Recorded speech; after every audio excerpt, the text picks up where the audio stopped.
श्रीभगवानुवाच अशोच्यानन्वशोचस्त्वं प्रज्ञावादांश्च भाषसे गतासून गतासूंश्च नानुशोचन्ति पंडिताः। श्री कृष्ण कहते हैं कि हे अर्जुन, तुम उनके लिए शोक कर रहे हो जो बिल्कुल भी शोक करने के योग्य नहीं है, और ऊपर से विद्वानों की तरह युक्तिवाद भी कर रहे हो। लेकिन जो सही में विद्वान है वे कभी ना कभी तो जिनकी मृत्यु हो चुकी है उनके लिए, और ना ही तो जो जीवित हैं उनके लिए शोक करते हैं। तो दोस्तों, यहाँ श्री कृष्ण अर्जुन को समझा रहे हैं कि शोक भी केवल योग्य व्यक्तियों के लिए किया जाए तो ही उसका महत्व होता है, और फिर शोक आखिर करना ही क्यों है? युद्ध में यदि तुम अपने स्वजनों को मारोगे नहीं तो क्या वे कभी मरेंगे ही नहीं? यहाँ इस समय उपस्थित हर एक व्यक्ति को एक न एक दिन तो मरना ही है। तो जो निश्चित रूप से आज नहीं तो कल मरने ही वाले हैं, उनके लिए शोक करना और ऊपर से उस पर युक्तिवाद भी करना मूर्खता नहीं तो और क्या है?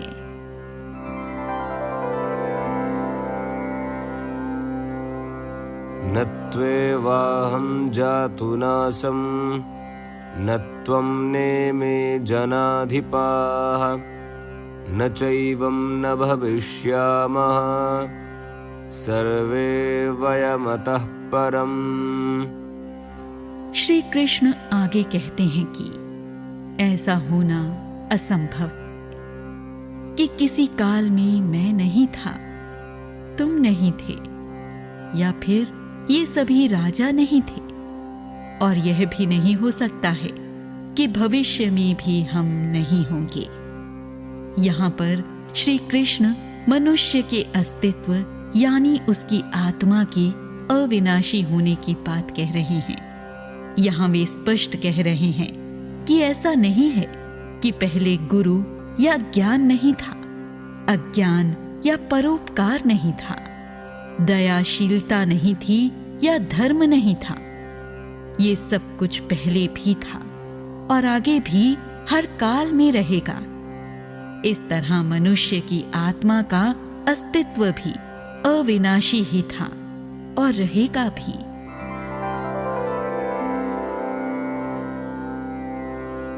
देहिनोऽस्मिन् यथा देहे कौमारं यौवनं जरा तथा देहान्तरप्राप्तिर्धीरस्तत्र न मुह्यति। श्री कृष्ण कहते हैं, जिस तरह मनुष्य को लड़कपन, जवानी और बुढ़ापा ये 3 अवस्थाएं प्राप्त होती हैं, उसी तरह मृत्यु के बाद उसकी जीवात्मा को नए शरीर में स्थान मिल जाता है। इसलिए जो सच्चे ज्ञानी होते हैं वे कभी भी मोह नहीं करते हैं। श्री कृष्ण कहते हैं कि अपवाद छोड़ दिए जाएं तो एक व्यक्ति अपने पूरे जीवन का कुछ काल बाल्यावस्था में, कुछ काल जवानी में और कुछ समय बुढ़ापे में गुजारता है, और उसकी मृत्यु के बाद उसका शरीर तो मर जाता है लेकिन उसकी आत्मा जीवित होती है और एक नए शरीर में जन्म लेती है।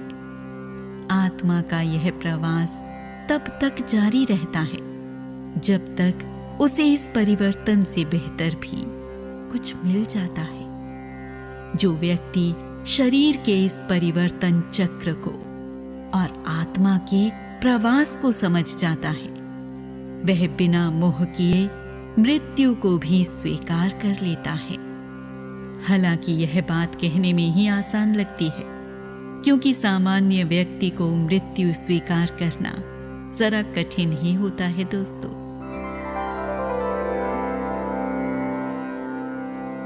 मात्रा स्पर्शास्तु कौन्तेय शीतोष्णसुखदुःखदाः आगमापायिनो नित्यास्तांस्तितिक्षस्व भारत।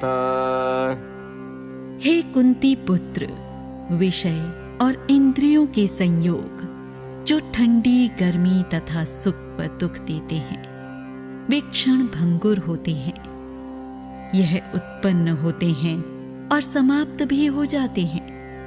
यह अनियमित होते हैं।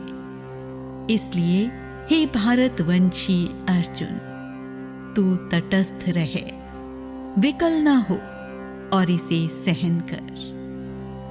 श्री कृष्ण यही कह रहे हैं कि सुख और दुख तो दो ऋतुओं के समान हैं। जिस तरह ऋतुएं एक निश्चित समयावधि तक ही रहती हैं, वैसे ही मनुष्य पर उनका प्रभाव भी निश्चित समय के लिए ही होता है। ऋतुओं के बदलने से मनुष्य का जीवन थोड़े समय के लिए ही प्रभावित होता है, लेकिन हमेशा के लिए नहीं। इसलिए प्रकृति में व्याप्त नश्वर तत्वों का दुख नहीं करना चाहिए।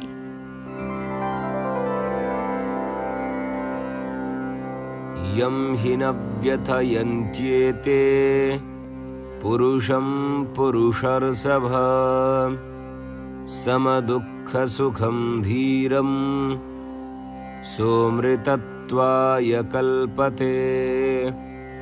इसलिए हे श्रेष्ठ पुरुष, जो मनुष्य सुख और दुख दोनों को समान दृष्टि से देखता है और दोनों ही अवस्थाओं में स्थिर और अविचलित रहता है, वही मोक्ष के योग्य होता है।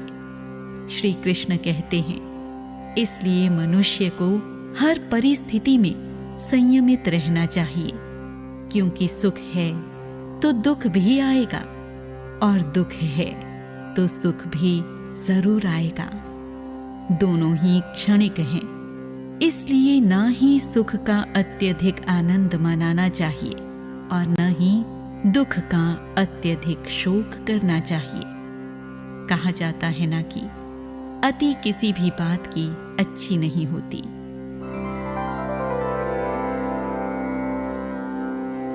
न सतो विद्यते भावो न भावो विद्यते सतः उभयोरपि दृष्टोऽन्तस्त्वनयोस्तत्त्वदर्शिभिः। हे अर्जुन, असत वस्तु का कोई भी अस्तित्व नहीं होता है, इसलिए अभाव का भी कोई अस्तित्व नहीं है। और सत यानी सत्य वस्तु का अस्तित्व होता है और इसे कोई समाप्त नहीं कर सकता। ऐसा तत्वज्ञानियों ने निष्कर्ष निकाला है। यहाँ पर श्री कृष्ण ने मनुष्य के शरीर की तुलना असत वस्तु से की है और उसकी आत्मा को सत यानी तो जो वस्तु असत्य और अस्तित्वहीन है, उसका शोक क्यों मनाना चाहिए। कभी कभी हमारे साथ भी तो यही होता है ना कि हमें जो दृश्य दिखाई देता है, यानी कि आंखों से दिखता है, उसी को हम सच समझ लेते हैं, और जो सच है लेकिन छिपा हुआ है, उसके विषय में कुछ जानते ही नहीं हैं। अविनाशी तु तद्विद्धि येन सर्वमिदं ततं विनाशमव्ययस्यास्य न कश्चित् कर्तुमर्हति। जिससे यह संपूर्ण जग व्याप्त है, वह आत्म तत्व अमर और अविनाशी है। यह तू ध्यान में रख। उस अविनाशी आत्मा का विनाश करने का सामर्थ्य किसी के पास नहीं है। यहाँ श्री कृष्ण अर्जुन को कहते हैं कि शरीर तो नश्वर है, एक दिन निश्चित रूप से नाश को प्राप्त होगा ही, लेकिन आत्मा तो शाश्वत। उसका कभी भी नाश नहीं होता। तू केवल उसे ही ध्यान में रख। इस प्रकार हम भी उस वस्तु के लिए अधिक दुखी होते हैं जो हमारी है ही नहीं और ना ही हमारे पास रहेगी, और जो हमारी है और हमेशा हमारी रहेगी उसी वस्तु को नजरअंदाज कर देते हैं।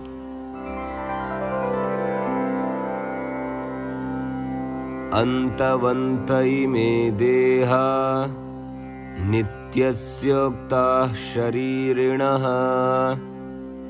अनाशिनो प्रमेयस्य तस्माद्युध्यस्व भारत। श्री कृष्ण कहते हैं, तो ऐसे इस नाश रहित और अमाप नित्य रूपी जीवात्मा के ये सब शरीर नाशवंत कहे गए हैं। इसलिए हे भारतवंशी अर्जुन, तू केवल युद्ध कर। अर्जुन को श्री कृष्ण बार बार तू युद्ध कर यही सूचना दे रहे हैं।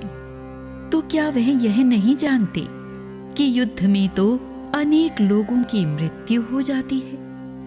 लेकिन वे इस सच से भी तो अवगत हैं कि युद्ध का नियम ही होता है मरना या मारना, और जो भी लोग युद्ध में शामिल होते हैं वे इस नियम को जानते हुए ही शामिल होते हैं।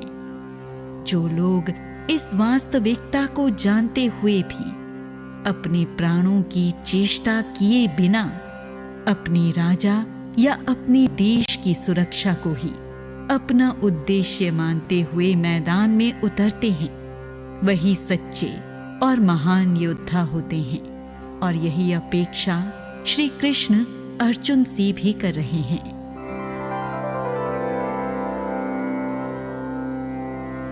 यैनं वेत्ति हन्तारं यश्चैनं मन्यते हतम् उभौ तौ न विजानीतो नायं हन्ति न हन्यते।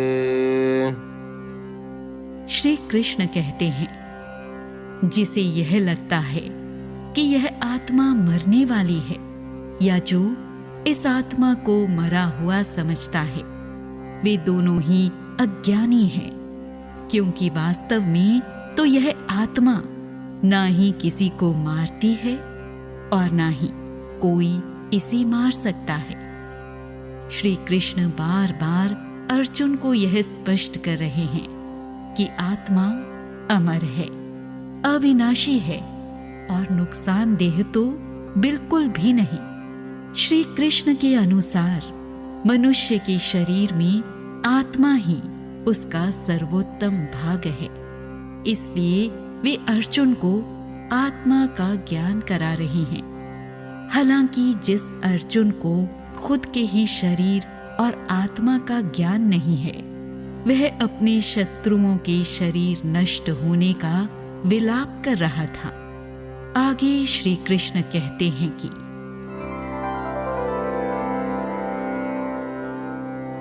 न जायते म्रियते वा कदाचिन्न भूत्वा भविता वा न भूयः अजो नित्यः शाश्वतोऽयं पुराणो न हन्यते हन्यमाने शरीरे।